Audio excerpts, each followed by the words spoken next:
My dear friends, welcome in vision chemistry classes. आज की class में पढ़ेंगे average atomic mass and gram atomic mass. What is average atomic mass या फिर what is gram atomic mass. Hindi में इसका मतलब है औसत परमाणु द्रव्यमान और ग्राम परमाणु द्रव्यमान। औसत परमाणु द्रव्यमान किसे कहते हैं या फिर ग्राम परमाणु द्रव्यमान किसे कहते हैं। यहां पर हमें कितने क्वेश्चन मिल रहे हैं? 2 क्वेश्चन हैं। First question, what is average atomic mass, explain with example, या फिर व्हाट इज ग्राम एटॉमिक मास, इसे भी एक्सप्लेन करना है एग्जाम्पल के साथ। ठीक है, तो इस तरीके से देख रहे हैं कि what is average atomic mass and what is gram atomic mass, या फिर औसत परमाणु द्रव्यमान या फिर ग्राम परमाणु द्रव्यमान किसे कहते हैं। तो देखिए, जिन लोग मेरे चैनल में नए हो तो चैनल को जरूर सब्सक्राइब कर लीजिए, वीडियो को लाइक कीजिए और शेयर कीजिए, और देखिए average atomic mass and gram atomic मास का डिटेल। ओके, तो देखते हैं।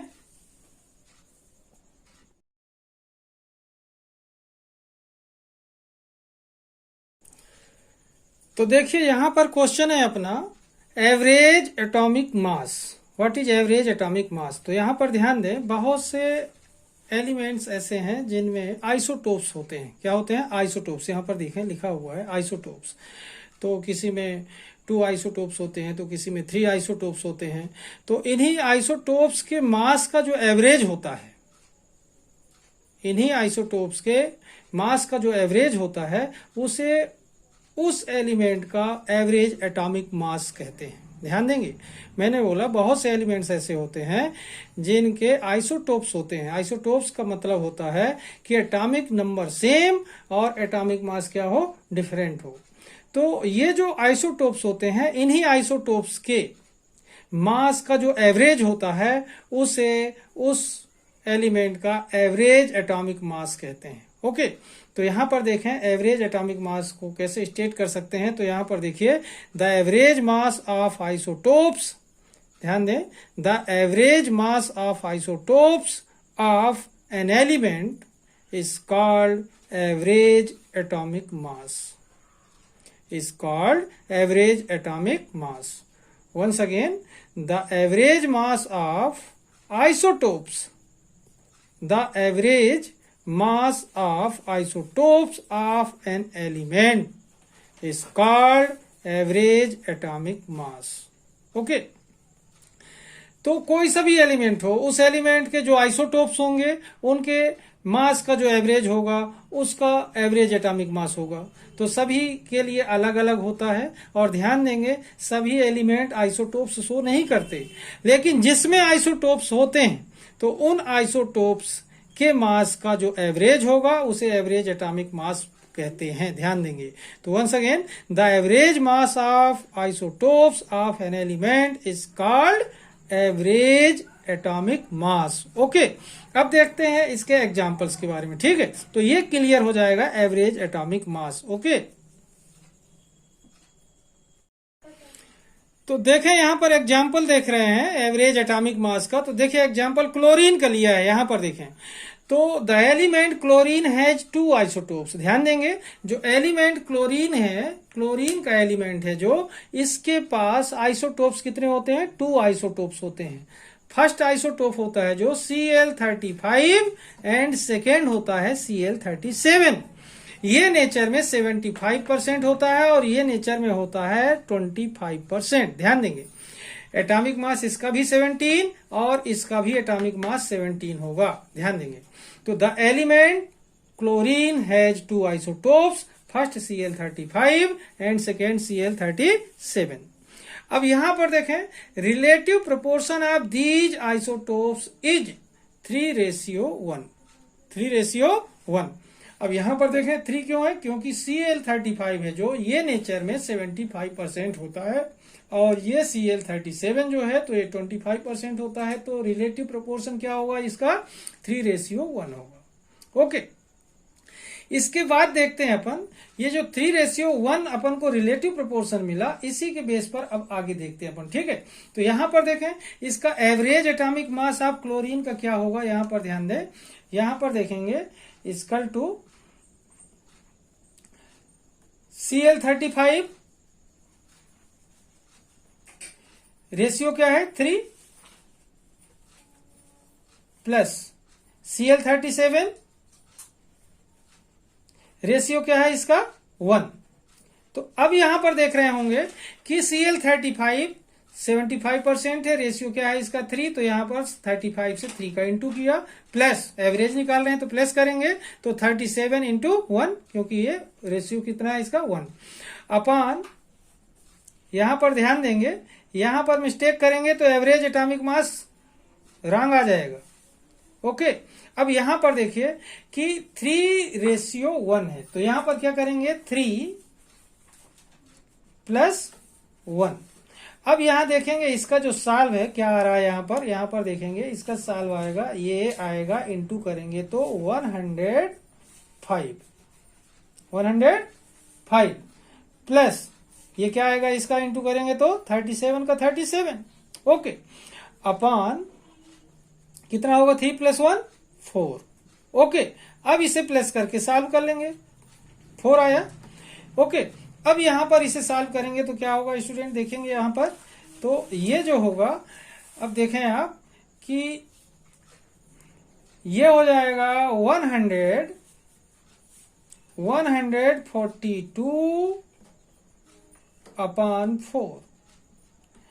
सॉल्व करेंगे तो आएगा, यहां पर देखेंगे तो ये आएगा 35.5। तो ये जो 35.5 आया, ये Cl का एवरेज एटॉमिक मास है, क्लोरीन का एवरेज एटॉमिक मास है, ध्यान देंगे। ठीक है, तो इस तरीके से देखा अपन ने कि इसका रिलेटिव प्रोपोर्शन बहुत मदद करता है एवरेज एटॉमिक मास फाइंड करने के लिए, ध्यान देंगे। यहां पर एक बार फिर से देखें example, the element chlorine has 2 isotopes. First isotope is Cl35 and second isotope is Cl37. Cl35 nature में प्रेजेंट होता है 75% एंड Cl37 प्रेजेंट होता है नेचर में 25%. That is relative proportion of these isotopes is 3:1. Then average atomic mass of chlorine is 35 into 3 because ratio is 3 plus 37 into 1 because its ratio is 1 upon 3 plus 1 because relative proportion क्या है यहाँ पर 3:1, तो 3 plus 1। Okay, into करने के बाद यहाँ पर आएगा 105 प्लस इसका इंटू आएगा 37 upon 3 plus 1 equal to 4। Okay, then average atomic mass of chlorine is, plus करेंगे तो 142/4 इक्वल टू डिवाइड करने पर 35.5 ऑप्टेन होगा। तो ये 35.5 एवरेज एटॉमिक मास है क्लोरीन का। ओके, ध्यान देंगे। ठीक है, बहुत आसान है एवरेज एटॉमिक मास। तो एवरेज एटॉमिक मास क्या हुआ यहाँ पर, इससे एग्जांपल से आपको पता चल रहा होगा कि average atomic mass is the average mass of isotopes, is the average mass of the isotopes of an element is called average atomic mass। Okay, example से आपको क्लियर हो रहा है इस तरीके से, और जो भी एलिमेंट आइसोटोप शो करते हैं उनके एवरेज एटॉमिक मास इसी तरीके से एक्सप्रेस किए जा सकते हैं। ओके, तो आज की क्लास को मैं यहीं पर समाप्त करूंगा। जिन लोग मेरे चैनल में नए हों तो चैनल को जरूर सब्सक्राइब कर लीजिए। ओके, और देखते हैं अगले वीडियो को। ओके,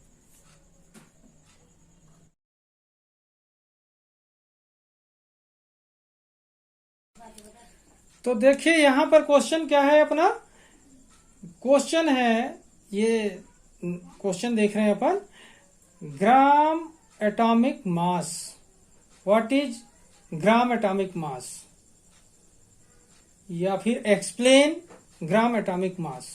ठीक है, या फिर किसी का एग्जाम्पल पूछा जा सकता है, right gram atomic mass of oxygen, right gram atomic mass of nitrogen, right gram atomic mass of lithium या फिर सोडियम, कोई सभी क्वेश्चन पूछा जा सकता है। ठीक है, तो यहां पर देखें ग्राम एटॉमिक मास क्या है, व्हाट इज ग्राम एटॉमिक मास, इसको सबसे पहले अपन लोग एक्सप्लेन करते हैं। ठीक है, तो यहां पर देखते हैं कि व्हेन एटॉमिक मास, ध्यान देना, बहुत इजी बात है।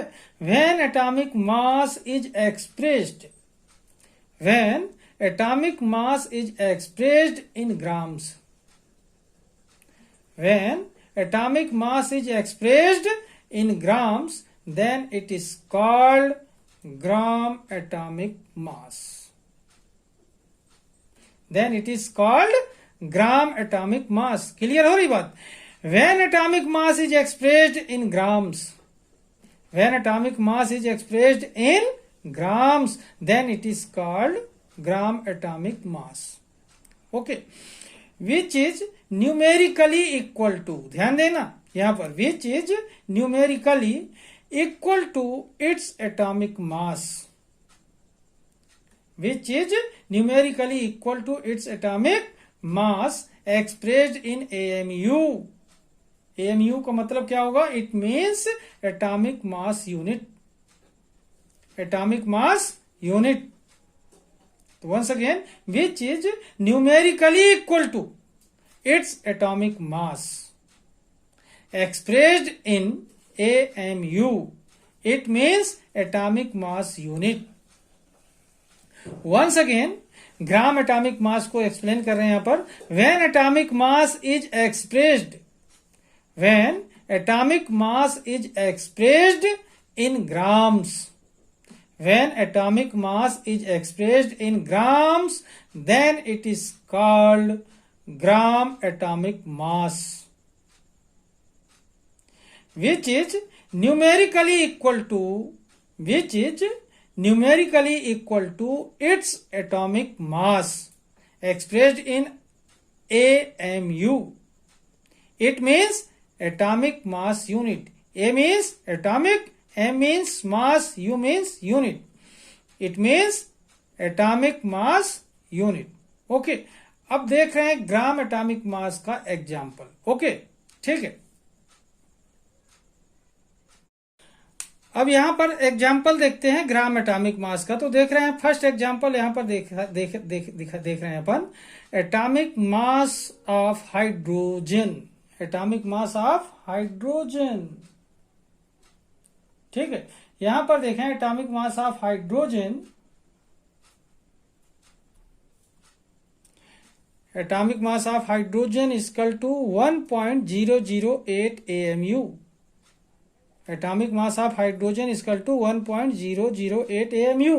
Okay, होता है। दज ग्राम एटॉमिक मास क्या होगा? यहां पर देखें, gram atomic mass is equal to 1.008 ग्राम।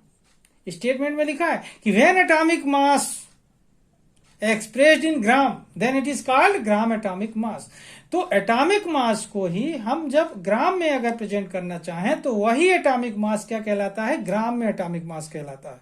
तो gram atomic mass of hydrogen is equal to 1.008। बात क्लियर हो रही कि जब एटॉमिक मास को हम किस में प्रेजेंट करने की कोशिश करते हैं? ग्राम में, तो वही एटॉमिक मास क्या कहलाता है? ग्राम एटॉमिक मास कहलाता है। ठीक है, तो यहां पर देख रहे हैं example, atomic mass of hydrogen is equal to 1.008 AMU, that gram atomic mass is equal to क्या होगा? 1.008 ग्राम। ओके, अब देखते हैं नेक्स्ट एग्जांपल। ठीक है,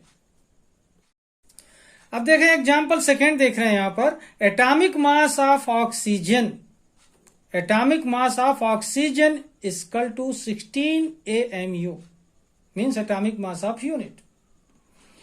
तो स्टेटमेंट में अपन ने क्या पढ़ा है कि when atomic mass expressed in gram, then it is called gram atomic mass। तो देखें, thus gram atomic mass of oxygen is equal to 16 gram and atomic mass of oxygen is equal to 16 AMU। Thus gram atomic mass of oxygen is equal to 16 gram. Okay, next example देखते हैं। Okay, next example देख रहे हैं, atomic mass of nitrogen, atomic mass of nitrogen is equal to 14 atomic mass of unit. ठीक है ना, at AMU। Atomic mass of nitrogen is equal to 14 AMU। दज अब यहाँ पर स्टेटमेंट से अपन को पता चल रहा है कि एटॉमिक मास को जब हम एक्सप्रेस करें या प्रेजेंट करें ग्राम में तो उसी को बोलते हैं ग्राम एटॉमिक मास। तो atomic mass of nitrogen equal to 14 AMU। तो क्या होगा ग्राम एटॉमिक मास? यहां पर देखें gram atomic mass equal to 14 gram. Okay, तो यही AMU किसमें प्रेजेंट किया जा सकता है? ग्राम में। ओके, तो gram atomic mass of nitrogen equal to 14 gram. Atomic mass क्या है नाइट्रोजन का? 14 AMU।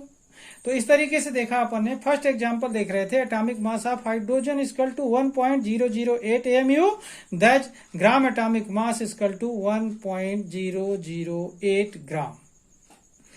Second example atomic mass of oxygen equal to 16 AMU, that gram atomic mass of oxygen equal to 16 gram. Third atomic mass of nitrogen equal to 14 AMU, that gram atomic mass equal to 14 gram. Okay, इस तरीके से देखें सभी element के लिए ये लागू होता है, जितने भी एलिमेंट्स हैं सब के लिए जिनका एटॉमिक मास AMU में है उसी को जब हम ग्राम में प्रेजेंट करेंगे तो वही AMU वाला मास क्या कहलाएगा? ग्राम एटॉमिक मास कहलाएगा। ओके, तो इस तरीके से देख रहे हैं कि ग्राम एटॉमिक मास क्या होता है। ओके, तो जिन लोग मेरे चैनल में नए हों तो चैनल को जरूर सब्सक्राइब कर लीजिए, लाइक कीजिए और शेयर कीजिए। ओके, तब तक के लिए धन्यवाद। जय हिंद, जय भारत।